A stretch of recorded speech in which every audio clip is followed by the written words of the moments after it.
Hello friends. आगे की video में हमने बात की थी टाइप्स ऑफ फार्मिंग, और इस वीडियो में हम बात करने जा रहे हैं farming methods. Organic farming, sustainable farming, mix farming etcetera are some of the current methods of farming in India. और ये इंडिया में ये सारे फार्मिंग की मेथड्स हैं। तो फर्स्ट हम बात करते हैं organic farming. The rate at which the chemical fertilizers and the insecticides are used, the destructive effect of this chemical is also felt. Due to the presence of these chemicals and insecticides in grains, vegetables, and fruits, it has affected adversely the hygiene of the people. More damage is caused for environment. The productive capacity and the fertility of the land has reduced, due to which the crop production of the land and its quality were reduced over a long run. तो ये जो farming है उसमें जो farmers है वो ज़्यादा production के लिए जो केमिकल फर्टिलाइजर्स है और इंसेक्टिसाइड्स है उनका बहुत सारा यूज़ करते हैं, और उनकी वजह से ये हमारे जो पीपल्स है उनकी हेल्थ और जो हाइजीन्स है उनको ये फर्टिलाइजर्स बहुत नुकसान का करते हैं। और जो एनवायरनमेंट है उनको भी उसको भी बहुत ज़्यादा नुकसान होता है, और प्लस जो लैंड की जो प्रोडक्टिव कैपेसिटी है और उसकी जो फर्टिलिटी है वो भी ज़्यादा केमिकल फर्टिलाइज़र का यूज़ करने से भी उसकी जो फर्टिलिटी रिड्यूस होती है। और एक टाइम ऐसा आता है कि 3 और 4 साल के बाद, यानी कि आफ्टर अ लॉन्ग टाइम, उनकी जो प्रोडक्शन कैपेसिटी है वो लैंड की वो एकदम रिड्यूस हो जाती है, और उसकी वजह से जो वेजिटेबल्स है उनकी जो क्वालिटी है वो भी रिड्यूस हो जाती है। Organic farming is that method of farming in which urea और any other chemical fertilisers and insecticides are not use. और ऑर्गेनिक फार्मिंग ये है कि जिसमें यूरिया और जो अदर केमिकल फर्टिलाइजर्स है उसको और इंसेक्टिसाइड्स से उसका यूज़ नहीं किया जाता। For the nutrition of the crop dung, earthworm fertilizers, composite fertilizers etc. Are use. और ये जो लैंड है उसमें ऑर्गेनिक फार्मिंग में जो कंपोसाइट जो फर्टिलाइजर है उसका ज़्यादातर यूज़ किया जाता है। Cow urine, neem solvents, butter milk etcetera are used for protection of crops. और जो क्रॉप्स है उनको प्रोटेक्ट करने के लिए जो काव का जो यूरिन होता है, जो नीम का जो सॉल्वेंट्स होता है, और जो बटर मिल्क है उनका यूज़ होता है। The organic products are full of nutritions.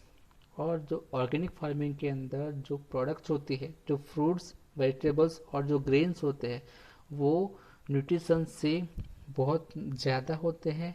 They contain natural taste, sweetness and fragrance. और ये जो वेजिटेबल्स है जो ऑर्गेनिक फार्मिंग के ज़रिए जिनका प्रोडक्शन होता है उनका टेस्ट, स्वीटनेस और जो फ्रेगरेंस वही का वही नेचुरली होता है। There are minerals, vitamin and life enriching elements is this crops. और ये जो प्रोडक्शन है उसमें कई सारे जो मिनरल्स एंड विटामिन रहते हैं। Nowadays, organic farm products are more in demand, so the farmers also get a good return. और प्रेजेंट टाइम में जो ऑर्गेनिक प्रोडक्ट्स है उनकी बहुत डिमांड होने की वजह से जो फार्मर्स है वो ज़्यादा तक ऑर्गेनिक फार्मिंग करते हैं। सेकंड जो मेथड है वो है sustainable farming. In order to see that the soil fertility is retained for a longer time, care is taken for crop rotation, use of chemical fertilizers only when necessary, use of biotic controls for insects and harvest water conservation etc. जो sustainable farming है उसमें जो soil की जो fertility है वो ज़्यादा timing यानी कि बहुत समय तक उसको रिटेन करनी होती है, और जो क्रॉप्स है उनको ज़्यादा टाइम तक उसका जो रोटेशन उसकी जो फर्टिलिटी है उसको मेंटेन करने के लिए उनके साथ 2 या 3 से ज़्यादा जो क्रॉप वो एक साथ लिए जाते हैं। और ये जो सस्टेनेबल फार्मिंग है उसमें अगर जब नेसेसरी लगे तब भी केमिकल फर्टिलाइजर्स का यूज़ किया जाता है। और उसके अलावा जो बायोटिक कंट्रोल्स है और जो इंसेक्टिसाइड्स है और जो हार्वेस्ट एंड जो वाटर कंजर्वेशन की ज़्यादा जो फैसिलिटी है वो सस्टेनेबल फार्मिंग में होती है। आगे हम बात करते हैं मिक्स फार्मिंग के बारे में। मिक्स फार्मिंग यानी कि जो फार्मर्स है वो फार्मिंग के साथ साथ जो कैटल रियरिंग है, पोल्ट्री है, सेरिकल्चर एंड जो फिशरी है उसको भी साथ साथ फार्मिंग करते हैं और इसीलिए उसको मिक्स फार्मिंग भी कहा जाता है। अब हम बात करते हैं एग्रीकल्चरल प्रोडक्ट्स ऑफ इंडिया को। इंडिया में कई कौन कौन से जो एग्रीकल्चर प्रोडक्ट का प्रोडक्शन किया जाता है वो as per the season the agriculture crops of India can be grouped into 3 categories. First kharif, second rabi crop and third है वो है ज़ैद क्रॉप। हमारे इंडिया में अकॉर्डिंग टू सीजन जो एग्रीकल्चर जो क्रॉप्स है जो प्रोडक्शन है उसको 3 कैटेगरी में डिवाइड किया जाता है। First kharif crop, second rabi crop and जो थर्ड है वो है ज़ैद क्रॉप। फर्स्ट हम बात करते हैं खरीफ क्रॉप यानी कि जो मानसून के अंदर जो क्रॉप्स लिए जाते हैं उसको खरीफ क्रॉप कहा जाता है।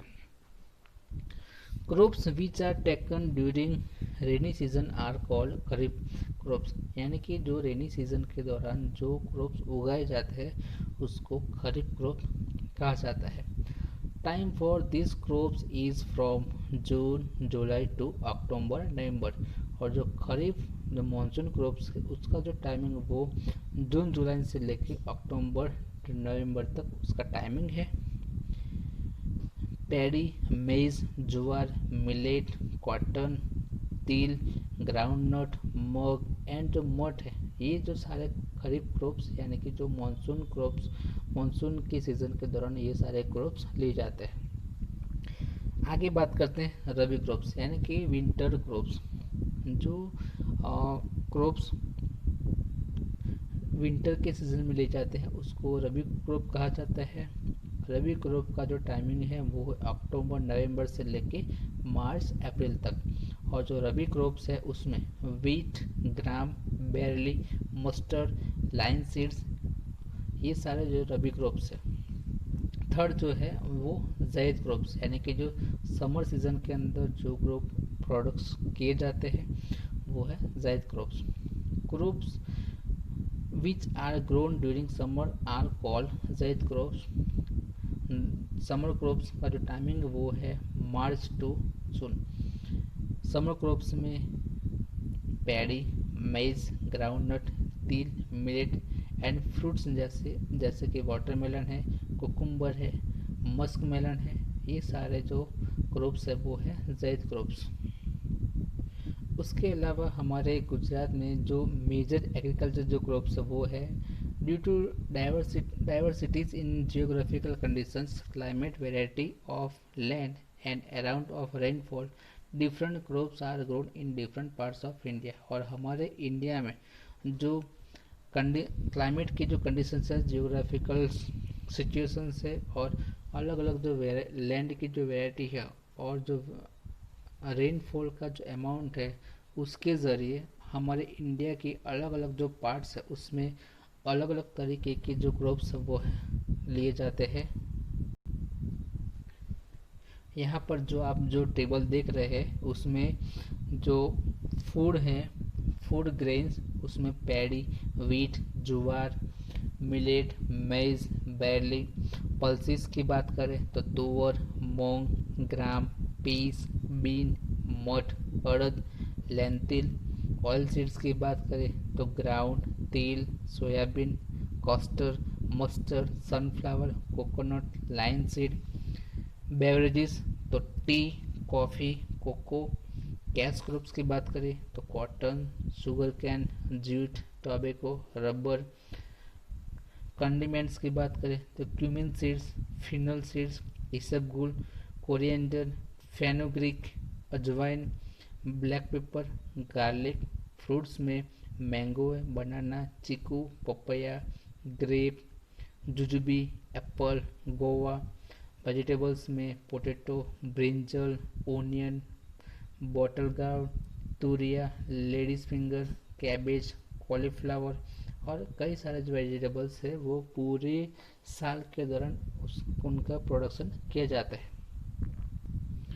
फूड ग्रेन्स की बात करें तो हमारे जो टोटल जो स्वर्ण एरिया है उनके 75% में ग्रेन्स का कल्टीवेशन होता है और उसमें से जो 50% टोटल प्रोडक्शन उसमें से होती है। और जो मेजर जो गुड ग्रेन्स है वो उसके बारे में हम बात करेंगे। फर्स्ट जो फूड ग्रेन है वो है paddy. Paddy is our most important crop. A large majority of the world and about half of the population of India uses rice.